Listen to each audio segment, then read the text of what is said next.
Assalamualaikum warahmatullahi wabarakatuh. Perkenalkan, saya Maulidia Fadila Ariska dari Universitas Negeri Padang. Baiklah, yang pertama saya akan menjelaskan tentang kedudukan administrasi dan supervisi dalam penyelenggaraan pendidikan.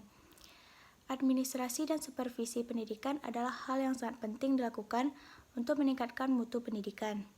Rendahnya mutu pendidikan di Indonesia berkaitan erat dengan keprofesionalan guru dalam mengajar serta keahlian dalam menghadapi permasalahan-permasalahan yang ada di dunia pendidikan. Berdasarkan hal tersebut, dalam proses administrasi pendidikan, keberadaan manusia sangatlah penting. Untuk itu dibutuhkan adanya supervisi sebagai pendekatan dalam melaksanakan administrasi pendidikan. Berdasarkan hal tersebut, pendidikan merupakan faktor yang penting karena pendidikan salah satu penentu mutu sumber daya manusia, di mana manusia dapat membina kepribadiannya dengan jalan mengembangkan potensi-potensi yang dimiliki sesuai dengan nilai-nilai yang ada dalam masyarakat. Dalam rangka menjamin pembelajaran yang berkualitas, diperlukan adanya supervisi. Artinya, keberhasilan dalam pelaksanaan supervisi diukur dari hasil prestasi belajar siswa.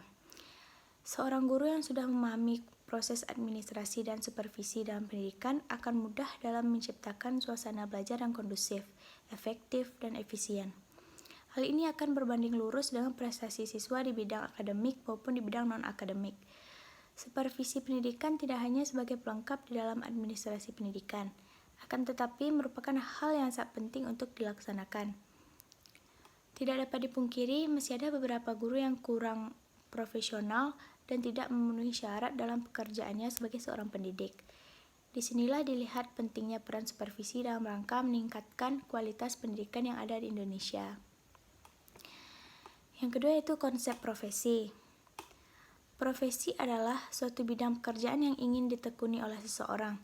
Profesi juga diartikan sebagai suatu pekerjaan tertentu yang mensyaratkan pengetahuan dan keterampilan khusus yang didapat dari pendidikan akademis yang intensif. Dari pengertian tersebut, dapat ditarik kesimpulan bahwa profesi merupakan pekerjaan yang tidak sembarang orang bisa melakukannya, dan dari pengertian tersebut, dapat dilihat syarat-syarat suatu pekerjaan dapat dikatakan profesi, yaitu yang pertama, adanya ilmu pengetahuan yang mendasari teknik dan prosedur kerja yang diperoleh melalui pendidikan dan latihan khusus. Yang kedua, yaitu adanya kode etik profesi.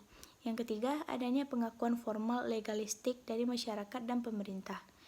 Yang keempat, yaitu adanya organisasi yang memayungi pelaku profesi serta melindungi masyarakat dari layanan yang tidak semestinya. Yang ketiga, saya akan menjelaskan tentang profesional, profesionalisme, dan profesionalisasi. Yang pertama itu profesional. Profesional adalah orang yang mempunyai profesi atau pekerjaan purna waktu dan hidup dari pekerjaan itu dan mengandalkan suatu keahlian yang tinggi. Atau seorang profesional adalah seorang yang hidup dengan mempraktekkan suatu keahlian tertentu atau dengan terlibat dalam suatu kegiatan tertentu yang menurut keahlian, sementara orang lain melakukan hal yang sama sebagai sekedar hobi atau untuk bersenang-senang. Yang kedua yaitu profesionalisme. Profesionalisme adalah komitmen para profesional terhadap profesinya.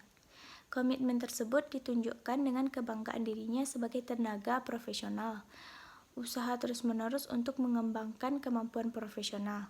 Profesionalisme merupakan komitmen para anggota suatu profesi untuk meningkatkan kemampuannya secara terus-menerus. Yang ketiga yaitu profesionalisasi.